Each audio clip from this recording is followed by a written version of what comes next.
Hello everyone. तो कैसे हैं आप सभी। तो आज की इस वीडियो में हम आगे का इस चैप्टर से रिलेटेड थोड़ा सा कॉन्सेप्ट पढ़ने वाले हैं। तो इससे पहले हमने अलजेब्रा में ये सीखा था कि आप लेटर्स का मैथ्स में कहाँ पर यूज करते हो। उसके बाद हमने देखा था कि एक्सप्रेशंस क्या होती हैं और एक्सप्रेशन और इक्वेशन में क्या डिफरेंस होता है और एक्सप्रेशन किन से फॉर्म होती है। उसके बाद आपने देखा कि वेरिएबल्स क्या होते हैं और वेरिएबल्स के साथ जो एक्सप्रेशंस आती है उनको आप कैसे इवेलुएट कर सकते हो। तो अभी एक्सप्रेशन से रिलेटेड ही एक इम्पॉर्टेंट बात मैं यहाँ पर बताने वाली हूँ। तो एक्सप्रेशन में आपने देखा होगा कि आपको दो चीजें देखने को मिली। एक देखा आपने एक्सप्रेशन के अंदर जितनी भी एक्सप्रेशंस आई उनमें या तो नंबर देखने को मिलता है या फिर लेटर आपको देखने को मिल रहे हैं। ठीक है, तो जो नंबर है आपने देखा कि अगर इसके अंदर कोई नंबर आ रहा है तो वो फिक्स है। ठीक है, लेकिन जो लेटर है वो बदल रहा है। तो नंबर फिक्स है, इसी वजह से उसको क्या बोला जा रहा है, कांस्टेंट। ठीक है, वो कांस्टेंट है, वो बिल्कुल फिक्स्ड है। ठीक है, तो इसीलिए नंबर को क्या बोला जाता है, कांस्टेंट। और जो लेटर आता है क्योंकि वो बदलता रहता है इसीलिए उसको बोलते हैं वेरिएबल। ठीक है, क्या बोलते हैं, वेरिएबल। अब वेरिएबल तो आप और अच्छे से पढ़ चुके हो वैसे पहले, तो यहां पर आपको भी पता होगा ये कि लेटर को क्या बोलते हैं हम, वेरिएबल। तो समझ में आ गए दोनों टर्म की। इस चैप्टर में जो आपकी कांस्टेंट और वेरिएबल टर्म जो यूज हुई है, अब दोनों आपकी, अभी तक आपको वेरिएबल के बारे में क्लियर था, अब दोनों टर्म आपको क्लियर होंगी कि नंबर के लिए आप कांस्टेंट टर्म यूज करोगे इस चैप्टर में और लेटर के लिए आप वेरिएबल टर्म यूज करोगे। कांस्टेंट क्या होगा, हमेशा फिक्स रहेगा, और लेटर क्या होगा, वो वेरिएबल है तो इसीलिए वो बदलता रहेगा हमेशा। ठीक है, इसके अंदर मैं लिख भी देती हूं कि कांस्टेंट जो होती है एक फिक्स्ड वैल्यू होती है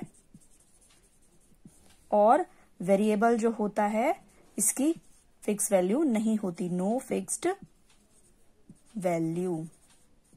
ठीक है, तो मैंने ये अब इतना आपको समझ में आ गया होगा। एक एग्जाम्पल के लिए भी यहां पर लिख देती हूं कि इसका एग्जाम्पल कोई भी नंबर आपने ले लिया, ठीक है, और इसके लिए आपने ले लिया कोई भी लेटर ए, एक्स, वाई, इस तरीके से जो भी ये लेटर्स हो गए ये सारे वेरिएबल हो गए। ठीक है, तो इतना समझ में आया। अब आगे हम देखेंगे टर्म्स के बारे में कि एक्सप्रेशंस जो आती हैं उनके अंदर हमने एक तो देखा हमने कि नंबर और लेटर आ रहा है।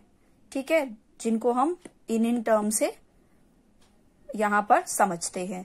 उसके बाद जो यही कॉम्बिनेशन होता है, या तो सिंगल वेरिएबल या फिर कॉन्सोनेंट अकेला आता है या फिर कॉन्सोनेंट वेरिएबल का पेयर बनकर यहाँ पर एक टर्म आती है। ठीक है, तो ये सारी क्या होती है, टर्म होती है, चाहे वेरिएबल अकेला हो, चाहे आपका नंबर अकेला हो, या फिर कांस्टेंट और वेरिएबल का दोनों का एक सब पेयर आ गया हो। तो ये सारी एक एक्सप्रेशन में ये टर्म्स होती हैं। अब ये आप एक एग्जाम्पल के थ्रू अब अच्छे से समझ पाओगे इसको। तो उसके लिए मैं एक एग्जाम्पल लेती हूँ यहाँ पर। तो मैंने यहाँ पर लिया 12x प्लस 5y प्लस 8। ठीक है, अब आप देखोगे इस एक्सप्रेशन के अंदर ये क्या है, एक वेरिएबल है, ये क्या है, एक वेरिएबल है।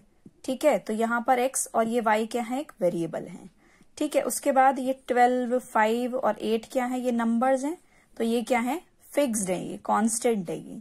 ठीक है, लेकिन ये सारे क्या हैं, ये भी टर्म है, ये भी टर्म है और ये भी टर्म है। यानी कि इस पूरी एक्सप्रेशन के अंदर हमारी 3 टर्म्स हैं।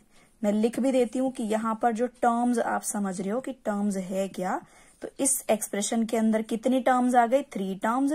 फर्स्ट है 12x, सेकेंड है 5y एंड थर्ड है 8। ठीक है, तो ये हो गया टर्म्स के बारे में। तो अभी छोटा सा ये कॉन्सेप्ट था, एक बार मैं दोबारा से रिकॉल करवा देती हूँ जो भी आज की वीडियो में हुआ। मैंने आपको एक तो बताया एक्सप्रेशन के बारे में,